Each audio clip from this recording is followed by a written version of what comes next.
Olá pessoal, Shalom, Shalom. Festa de Shavuot hoje, festa do Pentecoste, da colheita, festa das semanas, festa das primícias, como queira. Hoje uma grande festa no calendário judaico. Mas eu quero responder aqui a pergunta de um discípulo nosso, que é o Gleidson, que é de Balneário Camboriú, Santa Catarina. Ele fez uma pergunta. Por que Yeshua passou pelo batismo das águas se ele não tinha pecado e batismo é para arrependimento de pecados? Uma pergunta muito fera, uma pergunta bacana e intrigante. É verdade. Por que ele passou pelo batismo? Pois bem, nós sabemos que Yeshua, o Messias, ele é o Cordeiro de Deus, ele é um antítipo, quer dizer, o Cordeiro é o seu antítipo, ou ele tem por antítipo o Cordeiro. Nós vemos que Isaías, no capítulo 53, profetizando sobre ele, disse que ele seria levado ao matadouro como um cordeiro mudo sem abrir a sua boca. Nós vemos também que João Batista, quando batizava no Rio Jordão, lá em João capítulo 1, Yeshua vindo da Judéia, passou pelo Jordão, e ao longe João Batista apontou e disse: "Ei-lo aí, o Cordeiro de Deus que tira o pecado do mundo", reconhecendo o Cordeiro. Depois nós vemos uma outra situação que está em João capítulo 8, a partir do verso 50, que Yeshua está ali dizendo que Deus é o seu Pai, que Ele é o Pai, Ele e o Pai é um. E aí ele diz, ele está falando aquilo, os religiosos daquela ocasião pegaram em pedras para o apedrejar. Ele disse: "Mas vocês vão me apedrejar por quê?" Ele disse: "Nós vamos te apedrejar porque você está blasfemando, dizendo que Deus é o seu Pai, e nós não temos... O nosso pai aqui é Abraão. Você está blasfemando, dizendo que é igual a Deus." E Yeshua disse: "Abraão é o vosso pai? Pois fique sabendo, o vosso pai Abraão desejou ver o meu dia, viu e alegrou-se." Quando foi que Abraão desejou ver o dia de Yeshua e alegrou-se? Foi lá no livro de Bereshit, que é o livro de Gênesis, capítulo 22, quando Abraão vai a Moriá sacrificar Isaac. Ele sacrificou Isaac? Não. Por quê? Porque foi provido o Cordeiro. Então o Cordeiro é o antítipo de Yeshua, foi ali que ele viu Yeshua. Nós vemos também uma outra situação, que é no Apocalipse capítulo 14, verso 6, que está escrito que Yeshua é o Cordeiro de Deus que foi morto desde a fundação do mundo. Yeshua é o Cordeiro morto na fundação do mundo. A fundação do mundo está em Gênesis, Bereshit 1, 2 e 3. Quando que ele foi morto na fundação do mundo? Em Gênesis 3, quando Adão e Eva cometem pecados, e aí então eles estão na nudez, na vergonha, humilhados, já a sentença tinha sido dada, e por estarem nus, envergonhados, a Bíblia diz em Gênesis 3, 21, que o Eterno fez roupas de pele para Adão e sua mulher e os vestiu. Para o Eterno fazer roupa de pele, obviamente, ele teve que sacrificar um animal, porque era roupa de pele, pele é de animal. Que animal foi esse? Apocalipse 14, 6, o cordeiro que foi morto na fundação do mundo. Lá no Éden, Yeshua já morria para cobrir a vergonha e o pecado do homem, da humanidade. Então, esse antítipo nós sabemos, não temos dúvida. Pois bem, nós vemos que quando o Eterno pede para Moisés montar um tabernáculo e colocar no tabernáculo um local do pátio onde seria o sacrifício de ovelhas para remissão do pecado do povo de Israel, a ovelha, ela não podia, nós vamos ver em Levíticos que ela não podia de maneira nenhuma ter nenhum defeito, podia ter pata estourada, olho furado, cega, caolha, cega, ou qualquer, aqueles caroços que dá no animal, câncer, não podia ter nenhum tipo de doença. Tanto que era costume, sempre foi costume, desde que houve sacrifício, e até quando houve sacrifício em Israel, que as famílias elas tinham o costume de criar dentro de casa uma ovelhinha desde o nascimento dela, dentro de casa com todo zelo, como se fosse um filho da casa, justamente para no dia da expiação, quando fosse a Jerusalém, no dia de Yom Kippur, essa ovelha não viesse ter nenhum tipo de defeito, de doença que a condenasse, para que eles não viessem voltar para casa sem a sua remissão.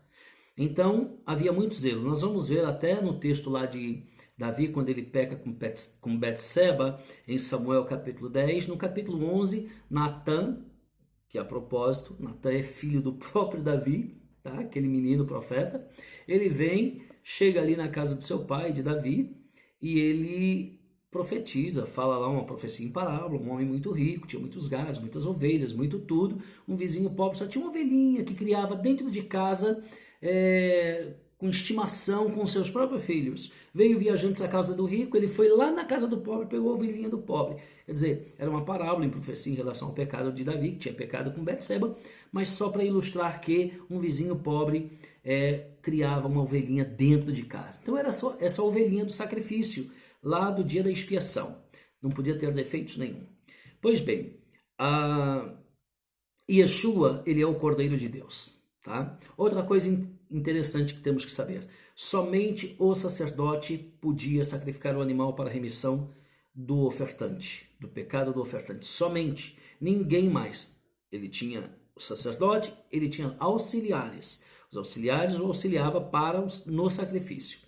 Mas somente o sacerdote oficial tinha autorização sacerdotal para exercer esta função e praticar esse ritual do sacrifício e da remissão do pecado dos ofertantes.